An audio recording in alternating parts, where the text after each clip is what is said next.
আমরা দুনিয়ার মানুষ দিন দিন কুফর করে বেড়াচ্ছি।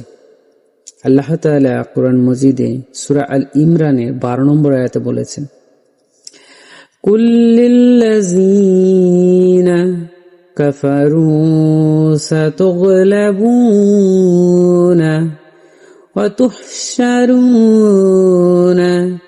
ইলা জাহান্নামা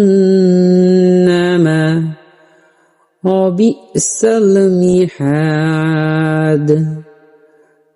যারা কুফর অবলম্বন করেছে তাদেরকে বলে দাও, অচিরেই তোমরা পরাভূত হবে এবং তোমাদেরকে একত্র করে জাহান্নামে নিয়ে যাওয়া হবে, আর তা অতি মন্দ ঠিকানা। তাদের জন্য রয়েছে অনেক কঠিন শাস্তি। আল্লাহ তাআলা আমাদের কুফর থেকে হেফাজত করুক, আমরা যেন কুফর না করি।